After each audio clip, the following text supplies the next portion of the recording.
ఒక రైతు ఉన్నాడు. ఉదయకాలంలో కొంతమందికి చెప్పాడు, ఈ పనిని మీరు 8 గంటల నుంచి 5 గంటల వరకు మీరు ఈ పని చేయండి, మీకు నేను ఇంత అమౌంట్ ఇస్తానని చెప్పాను. తర్వాత 2 గంటలకు కొంతమంది కూలీలకు వచ్చారు, వాళ్ళకు చెప్పారు, మీరు ఈ సమయం నుంచి 5 గంటల వరకు ఈ పని చేయండి, మీకు పైసలు ఇస్తారని చెప్పారు. కొంతమంది గంట ముందు వచ్చారు, అంటే 3 గంటలకు వచ్చారు, కొంతమంది 4 గంటలకు వచ్చారు. మీరు ఈ 3-4 గంటల నుంచి 5 గంటల వరకు పని చేయండి, మీకు కూడా తగిన వేతనము అమూల్యము మీకు చెల్లిస్తాను. అందరికీ చెప్పాడు. ఏది? 5 గంటలకు సమయం, అందరికీ సమయమే 5 గంటల వరకు అందరికీ ఒకే పని అప్ప చెప్పాను. ఈ పని అప్ప చెప్తే మీకు నేనేమి ఇస్తాను? వేతనం ఇస్తాను. ఎన్ని గంటల నుంచి? కొంతమందికి 8 నుంచి 5 గంటల వరకు, కొంతమంది 2 గంటల నుంచి 5 గంటల వరకు, కొంతమంది 4 గంటల నుంచి కూడా 5 గంటల వరకు. సమయం అయిపోయింది. గురి ఏంది? 5 గంటలకండి. గురి ఏంది? ఒకడు 8 గంటలకు ప్రారంభించాడు పని, ఒకడు 2 గంటలకు ప్రారంభించాడు. కాలేబు కొంతమంది 4 గంటలకు ప్రారంభించారు పని. కానీ సమయం ఎంత? సమయం ఎంత? 5 గంటల వరకే చేయి, ఎక్కువ చేయకూడదు. అందరికీ నేను అమౌంట్ ఇస్తాను. ఈ 8 గంటలు అయిపోయిన వారు ఒక క్రమంలో వరుసను నిలబడి, అయ్యా మేము మా పని అయిపోయింది, వెరీ గుడ్, శభాష్ అని అతనికి 100 రూపాయలు ఇచ్చారు 8 గంటలకు. వాళ్ళు తర్వాత 2వ లైన్లో 2 గంటలకు వచ్చిన వాళ్ళను కూడా శభాష్ మంచిగా పని చేశారని వాళ్ళకు 100 రూపాయలు ఇచ్చారు.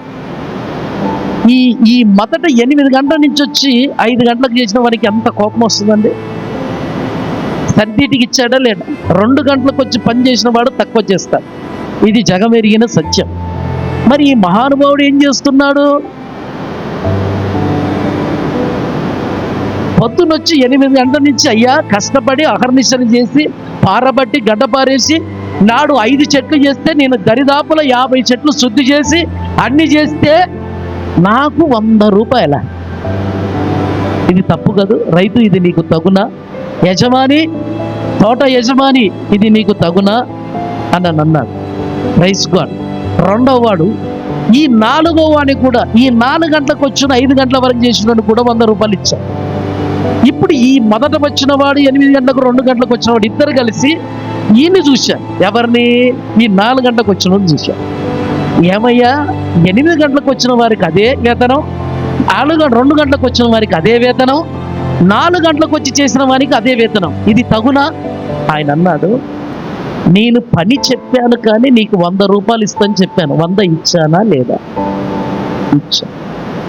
నీకు 8 గంటలకు వచ్చి చేయమని 2 గంటలకు ఆడు వచ్చాడు, 5 గంటల వరకు పని చేయమన్నారు, వానికి 100 రూపాయలు ఇస్తాను చెప్పాను. 4 గంటల నుంచి 5 గంటలకు చేయమని చెప్పాను, వాడు వచ్చాడు, వానికి 100 రూపాయలు అని చెప్పాను. డబ్బులు నీవు కాదే, నీకు చెప్పినంత నేను ఇచ్చానా లేదా? ఇచ్చిందా లేదా? ఈ పరుగు పందెంలో నా ప్రియమైన దేవుని బిడ్డ, నువ్వు ఎక్కడ ఏ సమయంలో పరుగు పందెం పెట్టినా నా ప్రభు నీకు సమానమైనటువంటి బహుమానం ఇవ్వబోతున్నాడు. కొట్టు గట్టిగా చప్పట్లు. అయితే నా ప్రియమైన దేవుని సంగమా, ఈడ 8 గంటలు వచ్చినాడు కొద్దిగా పని ఎక్కువ చేయొచ్చు, 2 గంటలకు వచ్చినాడు ఇంకా కొద్దిగా పని వానికంటే తక్కువ చేయొచ్చు, ఈ 4 గంటలకు వచ్చిన వాడు 2 గంటలకు వచ్చిన వానికంటేను కూడా తక్కువ పని చేసి ఉండొచ్చు. కానీ ఇవ్వడంలో యజమాని మాత్రమే భేదాభిప్రాయాలు చూడలేదు. ఇది బైబిల్లో రాయబడి ఉంది, బైబిల్లో రాయబడి ఉంది. ఇది మీకు నేను చెప్తూ ఉన్నా. Praise God. అయితే వీళ్ళందరిలో చూసింది ఏంటంటే చేసిన పనిలో విశ్వాసత ఉన్నది. పట్టండి గట్టిగా చప్పట్లో.